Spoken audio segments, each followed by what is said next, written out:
بھی اسی طرح موجود ہے۔ یہ اس امت درستگی کی ضمانت ہے۔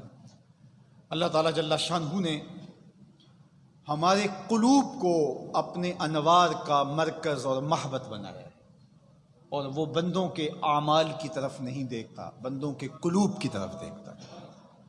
حضور نبی رحمت صلی اللہ علیہ وآلہ وسلم نے ارشاد فرمایا، سیدنا ابو ہریرہ رضی اللہ تعالی عنہ کی مرویات سے ہے کہ آقا کریم نے ارشاد فرمایا، ان اللہ لا ينظر الى صورکم واموالکم ولکن ينظر الى قلوبکم واعمالکم۔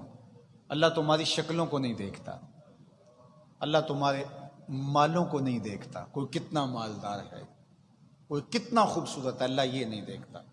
وَلَٰكِن يَنظُرُ إِلَىٰ قُلُوبِكُمْ وَأَعْمَالِكُمْ، وہ تمہارے دلوں کو دیکھتا ہے اور تمہارے اعمال کو دیکھتا ہے۔ تمہارے اموال کو نہیں دیکھتا، تمہارے اعمال کو دیکھتا ہے۔ تمہارے حسب و نسب کو اور تمہاری شکل و صورت کو نہیں دیکھتا، وہ تمہارے قلوب کو دیکھتا ہے، تمہارے دلوں کو دیکھتا ہے۔ وہ چہرہ اور چہرے کا تل نہیں دیکھتا، وہ بندے کا دل دیکھتا ہے۔ دل ٹھیک ہے، تمہارے لفظ اگر اتنے سیدھے نہیں بھی ہیں، زبان میں لکنت بھی ہے، تو اللہ تو دل کو دیکھ رہا ہے۔ لیکن لفظ سوار سوار کے بول رہے ہو، دل ٹیڑھا ہے، تمہارے رب کو تمہارے لفظ کو بول رہے۔ فرمایا کہ جو قرآن پڑھتا ہے اور قرآن پڑھتے ہوئے اٹکتا ہے، یتتاتا ہو، اٹکتا ہے، تو فرمایا اللہ اس کو دوہرا ثواب عطا کرتا ہے۔ چونکہ اس کو ایک تو قرآن پڑھنے کا ثواب ہے، اب جب وہ قرآن پڑھتے ہوئے اٹکتا ہے، اجمی ہونے کی وجہ سے، زبان کی کسی پرابلم کی وجہ سے، کسی لکنت کی وجہ سے، تو اس کو کتنی تکلیف ہوتی ہے، کاش میں بھی صحیح طرح قرآن کی طرح پڑھ سکتا، تو اس کی اس بے چینی، اس اضطراب کا بھی اللہ ثواب دیتا ہے، باقیوں کو سنگل، اس کو ڈبل ثواب ملتا ہے۔ اشہد بلال عند اللہ اشہد، بلال کا اشہد اللہ کے ہاں اشہد ہی مانا جاتا ہے۔ وہ یہ نہیں دیکھتا کہ یہ ظاہراً کیسا ہے، وہ یہ دیکھتا ہے یہ باطناً کیسا ہے، وہ بندوں کے دل دیکھتا ہے۔ اس لیے دل کی اصلاح، دل کا ٹھیک ہونا، دل کا درست ہونا، یہ مطلوب ہے، یہ مقصود شریعت ہے۔ اللہ کے محبوب علیہ السلام ایک دعا مانگا کرتے تھے، اور وہ یہ، یا مقلب القلوب ثبت قلبی علی دینک، اے دلوں کو بدلنے والے، میرے دل کو دین پہ مستقیم رکھنا، میرے دل کو دین پہ ثابت قدم رکھنا، دل سیدھے رہے۔ دل کی مثال، ویسے قلب جو ہے، قلب کا معنی بدلنا ہے، بدلنا، تو یہ بدلتا رہتا ہے۔ کریشہ کہا گیا جس طرح پر ہوتا ہے، کسی جانور کا شکستہ اور ٹوٹا ہوا پر کسی ارض فولاد، کسی جنگل میں پڑا ہو، تو ہوائیں اس کو کبھی ادھر اڑا کے لے جاتی ہیں، کبھی ادھر اڑا کے لے جاتی ہیں، اور وہ پلٹتا رہتا ہے۔ کل عصفور بھی کہا گیا، چڑیا کی طرح ہے دل۔ آپ نے کبھی چڑیا کو دیکھا ہو تو وہ ایک ہی شاخ پہ ایک ہی حالت میں نہیں بیٹھتی، کبھی شاخ سے پھدک کے ادھر بیٹھ گئی، کبھی ادھر سے ادھر بیٹھ گئی۔ اسی طرح کبھی وہ جو ہے وہ اپنا یہ پاؤں اٹھا لیتی ہے، کبھی یہ پاؤں اٹھا لیتی ہے، کبھی پر جھاڑ رہی ہوتی ہے، تو وہ ایک طرح سے نہیں بیٹھتی۔ تو جس طرح عصفور، چڑیا، وہ ایک طرح سے نہیں ہوتی، وہ پہلو بدلتی رہتی ہے، تو انسان کے دل کے اندر بھی تغیرات ہوتے ہیں، تبدیلیاں ہوتی ہیں۔ خیالات کا جہاں آباد ہوتا ہے، یہ الٹتا پلٹتا رہتا ہے، بدلتا رہتا ہے، گاہے خنداں گاہے گریاں، کبھی غم کی کیفیت، کبھی خوشی اور سرشاریوں کا عالم، کبھی اس کے اندر برائی کے وسواس اور خطرات آنے لگتے ہیں، کبھی نیکی کے جذبات پروان چڑھنے لگتے ہیں۔ تو دل ایک پر کی طرح ہے یا چڑیا کی طرح ہے۔ تو میرے حضور نے کیا کہا، اے دلوں کو بدلنے والے، میرے دل کو دین پہ قائم رکھنا۔ جب امام الانبیاء ہو کے یہ دعا مانگتے ہیں تو پھر ہم کیوں یہ دعا نہ مانگیں، یا مقلب القلوب ثبت قلبی علی دینک۔ اور میں نے گزشتہ سے پیوستہ جمعۃ المبارک میں اہل ایمان کی دعا، اور صرف اہل ایمان کی نہیں، والراسخون فی العلم، جو علم میں پختہ ہیں، ان کی دعا، ربنا لا تزغ قلوبنا بعد اذ ہدیتنا وہب لنا من لدنک رحمہ انک انت الوہاب۔ اے اللہ ہمارے دلوں کو سیدھا کر دینے کے بعد دوبارہ ٹیڑھا نہ کر دینا۔ اللہ اکبر۔ تو یہ دل سیدھا ہے تو سیدھا ہے، یہ دل خراب نہ ہو، یہ دل برا نہ ہو، یہ دل گناہوں کا مرکز نہ بن جائے، یہ دل شیطان کے ہتھے نہ چڑھ جائے، یہ دل دل ہی رہے، پتھر کا ٹکڑا نہ بن جائے، سنگ دل نہ ہو جائے۔ یہ دل دل ہی رہے، اس کے اندر اللہ کی محبت کا جوہر رہے، اللہ کے پیار کی شمع جلتی رہے، اور یہ رب سچے دا حجرہ ہی رہے۔ پھر اندر جھاڑ ڈال کے دیکھیں تو پھر نور ہی نور، اجالے ہی اجالے اس دل میں نظر آئیں۔ یہ عرش اللہ رہے، اللہ کا عرش، اس کی رحمتوں کا نزول اس کے اوپر ہوتا رہے۔ لیکن ہم نماز بھی پڑھتے رہیں، سجدے بھی کرتے رہیں، دیگر اعمال بھی کرتے رہیں، لیکن دل بت خانہ ہو تو پھر ہمارے سجدے، ہماری نمازیں ہمارے منہوں پہ ماری جائیں۔ وہ کسی نے کہا تھا نا، دل جو دیکھا تو صنم خانے سے بدتر نکلا۔ دل جو دیکھا تو صنم خانے سے بدتر نکلا۔ لوگ کہتے ہیں کہ اس گھر میں خدا رہتا ہے، لوگ کہتے ہیں کہ اس گھر میں خدا رہتا ہے، اس کے جلوے کہاں ہوں گے اگر یہاں بت پڑے ہوئے ہوں گے؟ جہاں بت پڑے ہوں گے وہاں اس کے جلوے تو نہیں ہوں گے۔ یار محبوب غیرت مند ہوتا ہے، کیسے وہاں اس تخت پہ بیٹھے گا جہاں کوئی اور بیٹھا ہوا ہوگا؟ اللہ اکبر۔ زلیخا بت بغل میں رکھ کر کے روز دعائیں مانگتی اور یوسف کے ملنے کی آرزویں کرتی، اور یوسف کب ملتے؟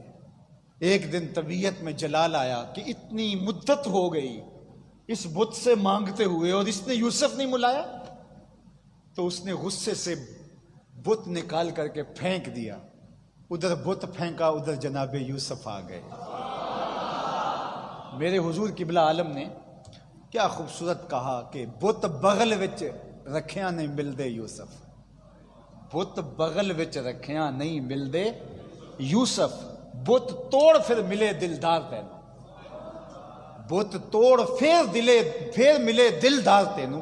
اگر بت بغل میں ہوگا تو محبوب تو نہیں آئے گا، دل کے تخت پر خواہشات کے ڈھیر لگے ہوں گے، آرزوؤں کا جہاں آباد ہوگا، خواہشات کے بت پڑے ہوں گے، اور پھر کہیں گے مالک آجا تو بھی دل میں۔ مالک غیرت مند ہے، سب سے غیرت مند اللہ ہے۔ میرے حضور نے فرمایا سب سے غیرت مند میرا رب ہے۔ تو جب دل میں بت بٹھا کے تم اس کو بلاؤ گے تو وہ تو نہیں آئے گا۔ بت پھینکو، جھاڑو دو، اور پھر اشکوں کا چھڑکاؤ کرو، دل کا تخت خالی کر کے ذکر کی دھونی رماؤ۔ پھر جب یہ مشک پھیل جائے تو پھر کہو ہر تمنا دل سے رخصت ہو گئی، اب تو آجا، اب تو خلوت ہو گئی۔ پھر دیکھنا اس کے جلوے دل میں کیسے نور بھرتے ہیں، کیسے اجالے بھرتے ہیں۔ تو جب تک غیر بیٹھا ہے تو وہ کبھی نہیں آئے گا۔ تو اس دل کو صاف ہونا چاہیے، اس دل کو ستھرا ہونا چاہیے، اس دل کو مصفہ ہونا چاہیے، اس دل کو مزکا ہونا چاہیے۔ جتنا ہم اپنے بدن کو سنوارتے ہیں، ہم کاش کہ اتنی توجہ اپنے دل کی طرف دی ہوتی۔ ہمارے بال بکھرے ہوئے ہیں تو فوراً آئینے کے سامنے آ کے پہلے بات سوار لیتے ہیں، لوگوں کے سامنے جانا ہے۔ ہم دیکھتے ہیں کہ ہماری پگڑی ٹیڑھی ہے تو ہم اس کو سیدھا کر لیتے ہیں۔ ہم دیکھتے ہیں کہ ہمارے دامن پر، ہمارے لباس پر کوئی داغ لگا ہوا ہے تو اس کو دھوتے ہیں یا لباس تبدیل کر لیتے ہیں۔ مجلس میں جا رہے ہیں، اتنے لوگوں کا ہجوم ہوگا تو لوگوں کے سامنے اس گندے لباس سے جائیں؟ تو یار مالک کے حضور سجدہ ریز ہونے کے لیے گندا دل لے کے آ جائیں۔ دل صاف، دل ستھرا، دل پاک لے کر آئیں۔ اللہ اکبر۔ باہو بولے کہ دل کالے نالوں منہ کالا چنگا، دل کالے نالوں منہ کالا چنگا، جے کو یہ رمز پچھانے ہو، دل کالے نالوں منہ کالا چنگا، جے کو یہ رمز پچھانے ہو۔ تو دل ستھرا ہونا چاہیے، دل پاک ہونا چاہیے۔ جو قلب سلیم کے ساتھ اس کے حضور پیش ہوگا، اللہ کی رحمتیں اور اس کی کرم نوازیاں نصیب ہوں گی۔ جب دل ٹھیک ہو جائے گا باقی سارے اعضاء خود بخود ٹھیک ہونے لگ جائیں گے۔ ایک حدیث پاک میں آتا ہے، حضرت انس بن مالک رضی اللہ تعالیٰ عنہ سے مروی اس روایت کے کلمات نور یہ ہیں: لا یستقیم ایمان عبد حتی یستقیم لسان۔ بندے کا ایمان اتنی دیر تک مستقیم نہیں ہوتا، پختہ نہیں ہوتا، جب تک اس کا دل سیدھا نہیں ہو جاتا۔ اللہ اکبر۔ لا یستقیم ایمان عبد حتی یستقیم قلب۔ اتنی دیر تک ایمان مستقیم نہیں ہوتا جب تک دل مستقیم نہیں ہو جاتا۔ دل سیدھا نہیں ہوتا تو ایمان بھی سیدھا اور پختہ نہیں ہوتا۔ اور پھر فرمایا کہ ولا یستقیم قلبہ حتی یستقیم لسانہ، اور اتنی دیر تک دل سیدھا نہیں ہوتا جب تک زبان سیدھی نہ ہو جائے. وَلَا يَسْتَقِيمُ لِسَانُهُ وَلَا يَدْخُلُ رَجُلُ الْجَنَّةَ مَنْ لَا يَأْمَنُ جَارُهُ بَوَائِقَهُ. فرمایا کہ زبان سیدھی نہیں ہوتی، اور جب کسی شخص کی زبان سیدھی نہیں ہوتی جنت میں جائے گا جب تک اس کے ہمسائے اس کی شر سے محفوظ نہیں ہوں گے. تو ساتھ سے شروع ہو، اپنی زبان سیدھی کریں، دل سیدھا ہو. دل سیدھا ہو، ایمان سیدھا ہو جائے گا. اللہ ہم سب کو قلب سلیم عطا کرے. اور اللہ کی بارگاہ میں ہم یہ دعا مانگتے ہیں کہ اے اللہ ہمارے دلوں کو سیدھا کرنے کے بعد دوبارہ ٹیڑھا نہ کر دینا. اور یہ دعا مانگتے ہیں یا مقلب القلوب ثبت قلبی علی دینک. ہم یہ دعا مانگتے ہیں اللہم مصرف القلوب صرف قلوبنا علی طاعتک. اے اللہ ہمارے دلوں کو اپنی طاعت کی طرف پھیر دے، اپنی فرما برداری کی طرف پھیر دے. اس دل میں غیر کا خیال نہ آنے پائے. یہ عرش اللہ رہے، جب اس کا گھر ہے تو اس کے گھر میں کوئی غیر پھیرا ہی کیوں ڈالے، کوئی جاتی ہی کیوں ڈالے. اس کی دیواریں اونچی اونچی کر لو، اس کے اندر کے سارے گند کچرے غلاستیں دھو لو. اور وہ کیسے دھلیں گی یہ میرے اور آپ کے آقا و مولا نے بتائے. دو چیزیں ہیں جن سے تمہارا دل مصفہ ہو جائے گا. کثرت کے ساتھ موت کو یاد کرو، اور کثرت کے ساتھ میرے حضور نے ارشاد فرمایا قرآن مجید کی تلاوت کرو. تمہارا دل ستھرا ہو جائے گا، تمہارا دل صاف مصفہ اور مزکہ ہو جائے گا. اللہ ہم سب کو پاکیزہ قلب عطا فرمائے. وآخر دعوانا ان الحمد للہ.